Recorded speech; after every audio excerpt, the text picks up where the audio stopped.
ಬಿಡಿದ್ಯಾ ಶೋಗೆ ತಂದ್ಕೊಡ್ತೀನಕ್ಕ. ಅಕ್ಕ ಓಡೋದಲ್ಲಕ್ಕ. ಏನಾಯ್ತೆ? ಯಾಕೆ ಓಡ್ ಬರ್ತಾ ಇದ್ಯಾ? ನಾನು ಓಡೋಗಲ್ಲ ಅಂತಿದ್ರೆ ಇವಳೆ ಓಡೋಗ್ತಾ ಇದ್ದಾಳದಪ್ಪ. ಒಳ್ಳೆ ಮೆಂಟ್ಲು ಹುಡುಗಿ ಇವಳು. ಕರೆಕ್ಟ್ ಆಗಿ 6 ಗಂಟೆಗೆ ಶೋ ಆಮೇಲೆ ನಿನ್ನೆ ಇಲ್ಲೊಂದು ಪೇಂಟಿಂಗ್ ನೋಡಿದೆ. ಎಷ್ಟು ಬ್ಯೂಟಿಫುಲ್ ಆಗಿತ್ತು ಗೊತ್ತಾ? ಯಾರೋ ಹುಡುಗಿ ಅದ್ಭುತವಾದ ಆರ್ಟಿಸ್ಟ್ ಅವಳು. ಆರ್ಟಿಸ್ಟ್ ಹುಡುಗಿನೇ ಅಂತ ಹೆಂಗ್ ಹೇಳ್ತೀಯ? ಏನಾಯ್ತೆ? ಸತ್ಯ ಬರ್ತಿದ್ದಾನೆ ಕಣ. ಹಾರ್ಟ್ ಇರೋ ಯಾರಿಗಾರ ಗೊತ್ತಾಗತ್ತೆ ಆರ್ಟಿಸ್ಟ್ ಹುಡುಗಿನೇ ಅಂತ. ನೋಡು ಅದೇ ಹಾರ್ಟ್. ಇದೇ ಅಂಗಡಿ. ಬಾ. ಹಾರ್ಟ್ ಅಲ್ಲಿ ಬೆಂಕಿ ನೀರ್ ಹಾಕ್ತಾಳೆ ನೋಡೋಣ. ನಿನ್ನೆ ನಾನು ತಗೊಳ್ಬೇಕು ಅನ್ಕೊಂಡಿದ್ದು ಅಲ್ಲಿ ಅದೇ ಪೇಂಟಿಂಗ್. ಬ್ಯೂಟಿಫುಲ್ ಅಲ್ಲ? ಸಖತ್ತಾಗಿದೆ. ಹೆಣ್ಣಿನ ಹೃದಯ ಸುಡ್ತಾ ಇರೋದು ನೋಡಿ ಪಕ್ಕದಲ್ಲಿರೋ ಹೃದಯನು ಸುಡ್ತಾ ಇರಂಗಿದೆ. ಕಲೆ ನೋಡು. Super super.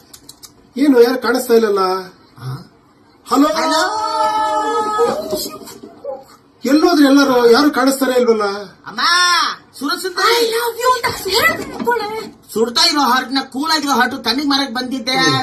ಜೋಕರ್, ಆರ್ಟ್ ನ ಅಪ್ರಿಶಿಯೇಟ್ ಮಾಡಕ್ ಒಳ್ಳೆ ಆರ್ಟೇ ಕಣ ಬೇಕಾಗಿರೋದು. ಅದೇ ನಾನು ಹೇಳಿದ್ದು. ಚಾನ್ಸ್ ಸಿಗಲ್ಲ ಕಣೆ. ಇಲ್ಲಿ ಬಾ, ಇನ್ನೊಂದ್ಸತಿ ಬಂದಿ ತಗೋಣ. ಯಾರ ಕರಿತಾ ಇದ್ದಾರೆ ಬಾ. ಯಾರಿಗೆ? ಏಲಿಯನ್ಸ್. ಹೌದಾ? ಜನ್ಮದಲ್ಲಿ ನಿಂಗೆ ಬುದ್ಧಿ ಬರಲ್ಲ. ಏನ್ರಪ್ಪ ಎಲ್ಲ ಟಾಪ್ಲೆಸ್ ಆಗಿ ಬಂದ್ಬಿಟ್ಟಿದ್ದೀರಾ? ಪವರ್ ನಮ್ ರಾಜನ ಹತ್ರ ಇದೆ ಅಂತ ತೋರ್ಸಕ್ ಹಿಂಗ್ ಬಂದಿದೀವಿ. ಆಳಕ್ ರೆಡಿ ಆಗ್ತಾ ಇದೆಯಂತೆ. ಸಿಕ್ಕಾಪಟ್ಟೆ ಆಳ್ಗಳು ಸೇರ್ಸ್ಬಿಟ್ಟಿದೆಯಂತೆ. ಈ ವರ್ಷ ನಡೆಯೋ ಮಹಾಯುದ್ಧದಲ್ಲಿ ನಮ್ ರಾಜನ ಹೊಡೆಯೋದಿಕ್ಕೆ ರಣತಂತ್ರ ನಡೆಸ್ತಾ ಇದೆಯಂತೆ.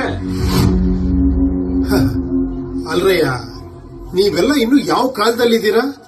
ರಾಜ ಮಹಾರಾಜ, ಆಳುಗಳು, ರಣತಂತ್ರ, ಯುದ್ಧ. ನಾವಿರೋದು ಪ್ರಜಾಪ್ರಭುತ್ವ ದೇಶದಲ್ಲಿ. ನಿಮ್ಗೊಂದು ಸತ್ಯ ಹೇಳ,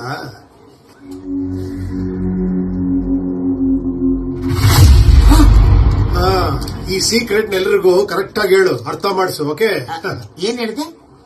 ಸತ್ಯ ಹೇಳಿದೆ ಅಷ್ಟೇ. ಬಾ.